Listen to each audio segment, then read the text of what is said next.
criminoso é condenado a ser atenazado nos mamilos, braços, coxas e barriga das pernas, sua mão direita será queimada com fogo de enxofre, e às partes em que será atenazado se aplicarão chumbo derretido, óleo fervente, piche em fogo, cera e enxofre. A seguir, seu corpo será puxado e desmembrado por 4 cavalos. Você acha que todo castigo para quem descumpre a lei é pouco? Bandido bom é bandido morto? Bom, uma boa parte da humanidade já concordou contigo, mas isso foi há muito tempo atrás. Justiça não deve ser confundida com simples punição.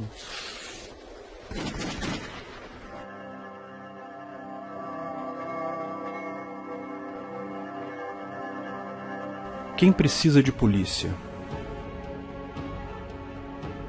Polícia serve para garantir que a lei será cumprida, certo? Como garantir que a lei será cumprida no Ancapistão? Bom, quem pensa em resolver problemas no Ancapistão usando mecanismos estatais, como leis públicas definidas por um congresso, e a polícia para encontrar os criminosos, e cadeia para puni-los, está querendo apertar um parafuso usando um martelo. Precisamos diferenciar o problema original da solução que é usada hoje no Estado. Como expliquei no vídeo Como Será a Justiça no Ancapistão, o foco é em resolver o problema. Esqueça a solução que o estadistão dá hoje. O problema é simples. Em qualquer sociedade, a grande maioria das pessoas são honestas, trabalhadoras, só querem o bem de todos e buscam melhorar a sua condição de vida sem prejudicar os demais. Mas, em qualquer sociedade, há oportunistas, pessoas que enxergam meios mais rápidos de se dar bem, prejudicando outros, quebrando contratos, violando propriedades privadas e não são tolhidas em seu padrão moral. É preciso haver uma forma de incentivar as pessoas a não fazer isso e, adicionalmente, reparar o dano causado à vítima ou à família da vítima quando tal fato ocorre.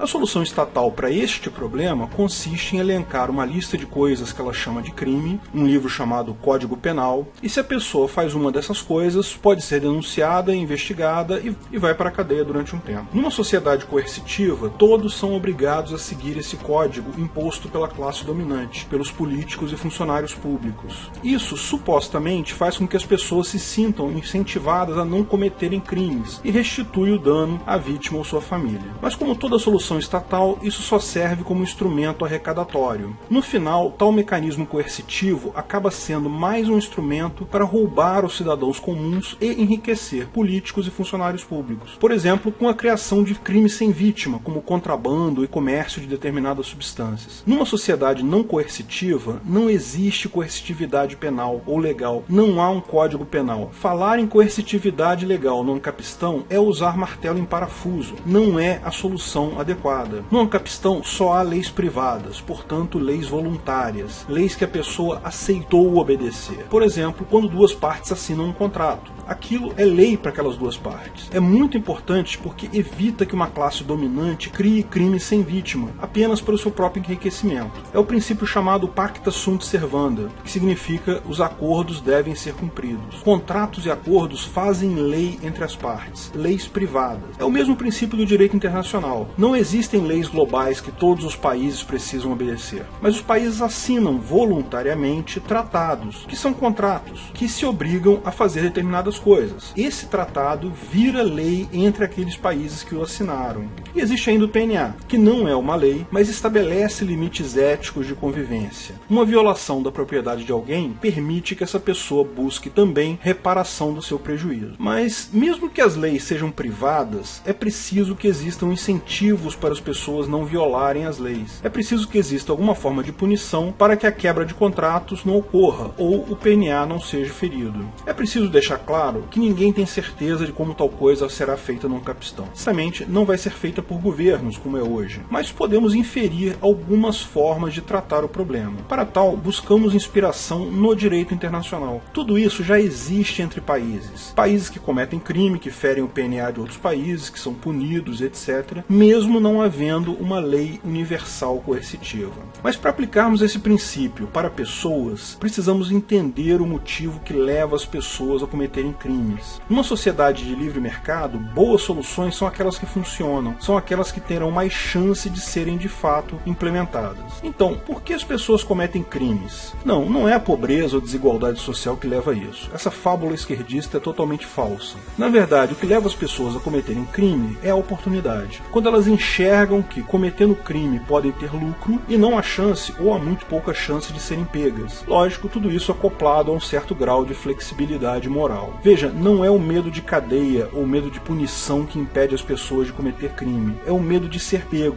No Estado, as pessoas acham que cadeia serve para um monte de coisa. Alguns defendem que tem o objetivo de reabilitação do condenado, uma forma de fazer o criminoso voltar à sociedade como uma pessoa de bem. Outros enxergam a cadeia como algo que é feito para fornecer vingança. O criminoso deve sofrer para pagar pelo que fez. Há ainda alguns que dizem que é para retirar o indivíduo de dentro da sociedade, impedindo que ele cometa crimes pelo menos por algum período, aquele período que ele está na cadeia. Outros ainda dizem que é para fornecer uma pena tão forte que faça o criminoso pensar duas vezes antes de cometer o crime. Bom, de fato, nenhum desses objetivos é alcançado. Botar alguém na cadeia não serve para absolutamente nada. O objetivo de educação ou reabilitação é risível. Eu nem vou perder meu tempo comentando isso. O objetivo de vingança também é besteira. O cara certamente vai tirar umas férias, ficar sem trabalhar por um tempo, aquele período na cadeia, mas mesmo que ele passe por algum tempo lá, vire esposa de alguém, sei lá, isso vinga o assassinato? Isso vinga o que a vítima perdeu? O terceiro objetivo pode até ser válido, mas o período que o cara fica na cadeia é muito pequeno. Via de regra, um prisioneiro é algo caro para o Estado, então ele cria formas de liberar o cara o quanto antes. O condicional no Brasil é 1/6 da pena. Você cumpriu 1/6 da pena, você está livre. O quarto objetivo também é falho, porque tipicamente o criminoso é incentivado a cometer um crime se julga que a chance de ser pego é pequena, não importa a punição. Um assaltante pensa apenas no risco da vítima reagir ou dele ser pego. Se ele precisar fazer algo que vai aumentar a pena dele, mas diminuir a chance de ser pego, ele vai fazer. Numa sociedade anarcocapitalista, o ponto central é garantir o direito de propriedade e a liberdade. Garantir que o PNA não será ferido e que os contratos assinados serão cumpridos, através principalmente de mecanismos descentralizados.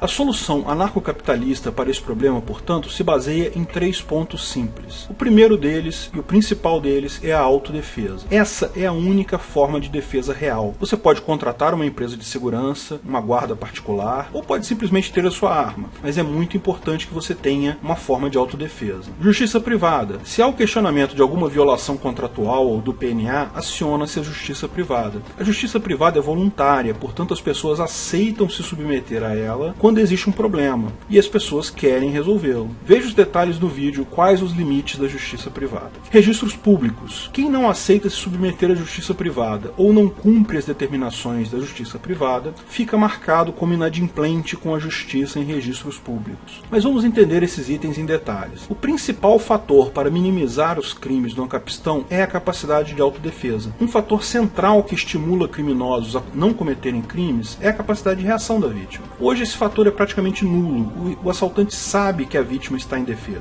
Na sociedade pós-Estado, será muito mais comum as pessoas andarem armadas. Criminosos contumazes que vivem praticando crime não têm como prosperar numa sociedade desse tipo. Se a cada assalto que você comete você tem 10% de chance de morrer, uma carreira no crime é muito pouco provável. Isso é notório até quando se lembra exemplos históricos como o Velho Oeste americano. As pessoas andavam armadas lá. E de fato, o crime per capita da época era 2 ordens de magnitude menor que hoje em dia. Lógico, você tem que ignorar as fantasias hollywoodianas sobre esse período. Veja, autodefesa visa apenas impedir ou encerrar a violação que está acontecendo naquele momento. O direito de exigir indenização do agressor tem sua origem também no PNA, mas o fato da agressão não ser presente naquele momento torna impossível a certeza absoluta sobre a autoria, a extensão da indenização devida e a proporcionalidade da punição. Autotutela é o ato da vítima buscar diretamente ressarcimento dos danos, de forma violenta e não consensual com o autor. O cara roubou a sua televisão, você invade a casa dele e pega a televisão de volta na força. A autotutela vai contra os princípios éticos libertários. Veja, a autotutela autoriza que a vítima ataque a pessoa que a vítima acredita ser o seu agressor, sem submeter o caso a um árbitro terceiro. Mas essa ação certamente vai ser entendida pela pessoa agredida, pelo suposto agressor, como uma iniciação de violência. Mesmo que, por hipótese, a vítima tenha certeza sobre a autoria do crime, não há como estabelecer o valor de indenização correto e o quanto de punição que é apropriado. Se tais valores indenizatórios não forem consensuais com o agressor original, certamente será considerado desproporcional por esse. Toda violência defensiva ou restitutiva punitiva que passa do limite da proporcionalidade torna-se uma nova agressão, dessa vez no sentido contrário. Quem era agressor agora é vítima. Veja, seguindo essa mesma autotutela, o antigo agressor que agora é vítima está autorizado a buscar diretamente por meios violentos a usar a força contra a antiga vítima, que agora é um agressor. Tal mecanismo leva, por mera lógica, a violência eterna entre duas pessoas. E o que é pior, na prática isso tende a escalar, a aumentar de tamanho. A única forma de evitar tal problema é a mediação da justiça privada. Portanto, quando alguém invadiu a propriedade de alguém, quebrou o contrato com alguém e se recusa a compor diretamente com a vítima, deve-se buscar a justiça privada. Numa sociedade descentralizada de amplo acesso à informação, a punição por crime será provavelmente apenas financeira e de registro público. A pessoa que cometeu um ilícito será chamada a indenizar financeiramente a vítima. E essa indenização será de dois tipos. Será compensatória e punitiva.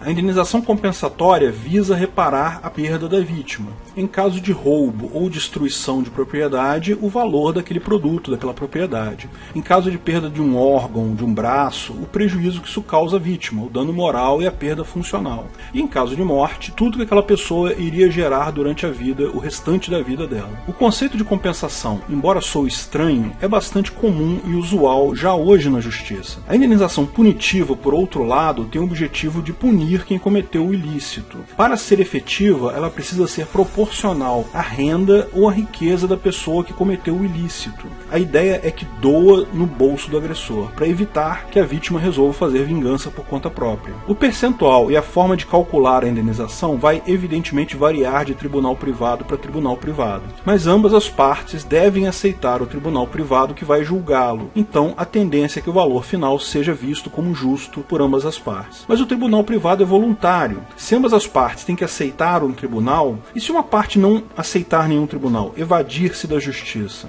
Nenhuma ação coercitiva pode ser tomada no ancapistão. Isso seria retornar ao pesadelo estatal. Forçar a pessoa a ir à justiça é sempre injusto. Não interessa quão grave tenha sido a quebra de contrato realizada. Mas há uma solução fácil para isso. Lembre-se, o ancapistão só é possível porque vivemos num ambiente de informação disponível para todos, de ampla informação. A solução para isso, portanto, é o registro público. A vítima abre um processo contra o autor do crime, o tribunal vai mandar um e-mail convidando aquele autor a resolver o problema, mas além disso, o tribunal vai entrar em contato com vários provedores de registro público, indicando que aquela vítima está acusando aquele autor daquele crime. Os provedores de registro público vão então incluir essa informação de que aquela pessoa está sendo acusada daquele crime. Assim, o acusado pode protelar, ele pode tentar buscar outro tribunal, ele pode fazer um monte de coisa, mas se ele começar a recusar vários tribunais, vai ficar claro no registro dele que ele está evadindo-se da justiça, que ele não quer responder por aquele crime na justiça. Os registros públicos podem ser consultados por qualquer um.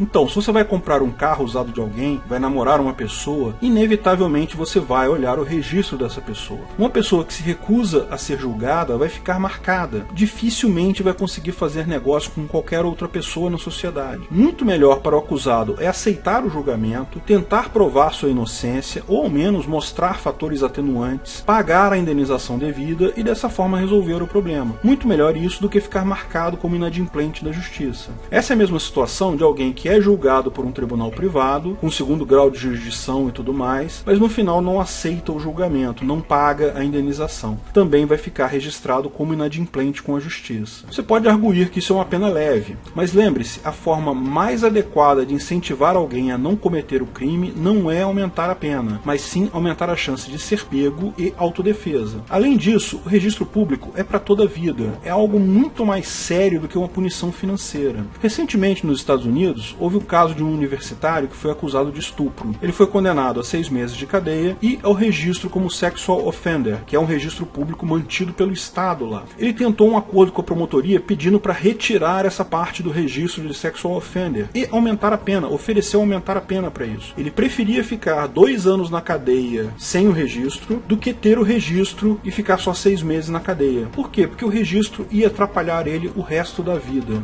Boicote social é algo normal na população. Alguém marcado como inadimplente da justiça vai enfrentar tantos problemas no dia a dia, tantas desvantagens, que é melhor para ele pagar o que deve e seguir em frente. No Ancapistão, embora não exista mais polícia estatal única como é hoje, polícia militar, polícia civil, certamente haverá polícia privada, tanto a preventiva quanto a investigativa. Ter guardas visíveis tira o incentivo do criminoso, faz parte da sua autodefesa. O fato de você ter um contrato com uma empresa de segurança que forneça investigadores para os crimes, para identificar culpados e levá-los a julgamento, também aumenta a sua chance de ser ressarcido em caso de um crime. Tanto o policiamento ostensivo quanto as investigações de crimes podem ser feitas por empresas privadas, que serão, lógico, muito mais eficientes que suas contrapartidas estatais, visto que atuam no mercado livre. Veja o vídeo O que é uma sociedade de leis privadas sobre isso.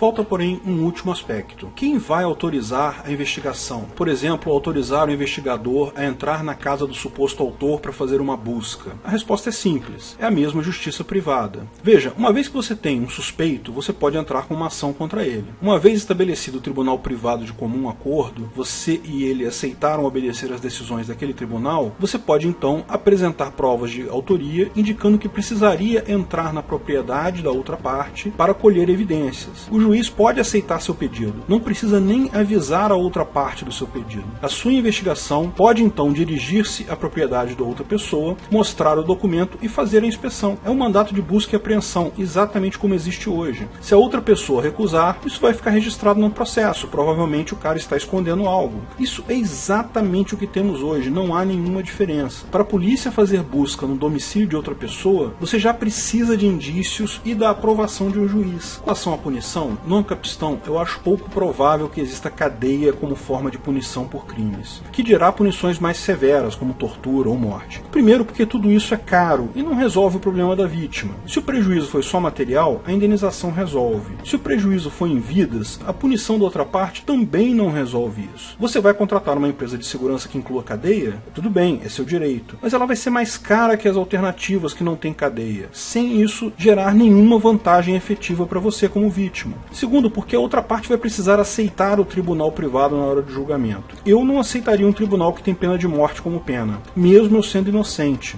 Vai que os caras erram. Então, pouco provável que tribunais com penas severas como tortura ou morte, ou mesmo privação de liberdade, vão existir. Vamos combinar também. Cadeias são algo do século passado, e mesmo hoje são desumanas e tendem a desaparecer. Registro público e indenização associado a melhor capacidade de autodefesa, empresas de proteção efetiva, são muito mais efetivas e resolvem de fato o problema da segurança na sociedade anarcocapitalista.